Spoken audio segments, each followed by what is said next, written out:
Welcome everybody to another reaction video from Venza. Daniel Johnson here from our Dutch office. Sean is controlling things in the control room there back in Hello, hello. HQ in Atlanta. Good to have you, Sean. Got some friends to Venza joining us today, so I will allow them, Andrew and Renske, to introduce yourselves. Why don't we start with you, Andrew? Hi, I'm Andrew Kark. I'm a consultant at the director at Ethnic Technologies, based here in London, with our head office far more hospitable out in Cape Town, South Africa. Quite nice and sunny out there, not quite the same out here. And we provide IT consulting services within the hospitality sector to cater to the unique needs of hotel management companies, developers, architects, etc., and advise them on the IT elements in construction as well as in the ongoing operations of hotels. Good stuff. Good to have you, Andrew. Thanks, Jeff. You wouldn't mind introducing yourself? Yes, thank you, Daniel. Well, my name is Renske Nouwens. I work as a commercial director at privacy company in the Netherlands, The Hague. We offer privacy consultancy and training services, as well as software solutions for privacy compliance, starting with GDPR compliance, of course. Right on. So Renske is just down the road from us here in our Dutch office. So glad to have you, Renske, and Andrew. Love to have you guys provide your raw reaction to another article, something that's topical to the hospitality space. So Sean, why don't you share the article? I'll give a brief summary of what we're looking at. This is from Skift online, skift.com. Lots of great hospitality related topics covered here. And this article in particular, talking about some fees that the Indonesian authorities are putting on for visitors to visit a famous tourist spot at a national park, the Komodo National Park, to visit, to go and visit the park. And so fees suggested that could be as high as 1,000 USD to access that. So that would make it almost impossible for many locals to be able to access it. And about 50% of the locals are the ones who visit this beautiful location that's home to the Komodo dragons. So the reason I wanted to share this, not that you two necessarily would have an idea about this particular situation, but with all of the talk in the news about environmentalism, more and more attention on global climate change and the impact that tourism has. We've got a lot of different organizations or countries, wondering about the concerns of their natural resources that tourism may have, and trying different ways to lessen the impact or secure, preserve those locations. So big fines or big fees in order to access this, is that the right direction? What are your thoughts with regards to the preservation of natural resources and how that works with tourism? So put you on the hot seat first, Andrew. Your name is first in the alphabet. So thanks. What do you think of this topic? It's a hot topic today.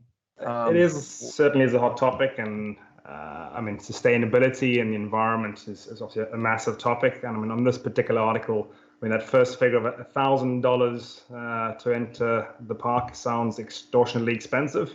I appreciate they certainly need to protect the island and where those Komodo dragons are, but at a price of $1,000, that's certainly not feasible or a price that locals can pay, considering I think that article said 35 cents what they're currently paying. I think there needs to be a balance between both of attracting foreign tourists, but likewise enabling local people to have access to the island for education and everything else. So I think it's trying to find that balance between tourism, attracting people to the area, and likewise protecting the reserve that they are located in. Yeah, yeah. I mean, we see the same. We've seen the same. There's yet another island. I forget the name of it, but they've had to close it because it's the damage to the coral from suntan lotion, etc. I mean, and so you've got these rich natural locations that have they've just been punished by tourism. So what does what can the authorities do? So it's a real challenging conundrum. Renske, I know you have you like the outdoors. What's your thought with regards to this type of topic?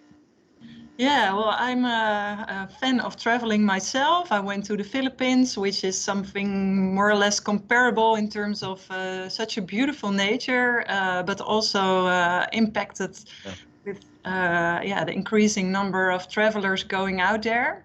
So something needs to happen to make sure that the impact of all these travelers is reduced. And people also consider their footprint on nature. And because it's so easy to go there, low tariffs for going there by airplane and staying there, of course, it's easy to go there. So you have to increase the barriers to go there, make it a more exclusive destination. And therefore, I think it helps to raise the fees to enter there. Especially for people traveling there, for tourists. So not for local people and local trading, but especially for tourists going there. So by increasing the fees, I think it really helps to reduce the impact, and also people considering the fact or make it a real concise choice to go there, because of course the impact is really big. Yeah, but it has to be kind of almost systematically, the entire chain of that process, because you just mentioned, for example, the fees to go there from the Netherlands to Indonesia. Some of the flights are incredibly reasonable. That makes sense, but they're very reasonably priced. They make it incredibly easy to invest in a trip to Java, and then lodging is also very reasonably priced. Yeah. So then, of course, they're going to have a deluge of tourists. And what is the environmental impact? We see these concerns all over. There's reading an article in a Brazilian paper about the Foz de Iguaçu that are they're at the border with Argentina and Brazil. Beautiful, but they're concerned about just the multitude of people, volumes. I think there should be taken on the responsibility of the companies running it, and likewise organizations and governments to take more responsibility on that. So if you are paying that $1,000 to enter the park, where is that going and what is it doing for conservation? And I mean, similarly, if we're looking at our carbon footprint and flying across there from the Netherlands or London or wherever it may be, we've probably have a very large carbon footprint to get there and what we do during our stay. But ultimately, what are the airlines doing to offset that carbon footprint, or the lodges where we're staying, or what has been given back to those areas and the local people in that area? I think it's putting all responsibility in us as the tourist. I think is almost unfair. We need ability or an avenue to be able to offset those carbon emissions and give back. I think that the governments and likewise these companies are strongly placed to enable that, to make sure that they are doing something about it.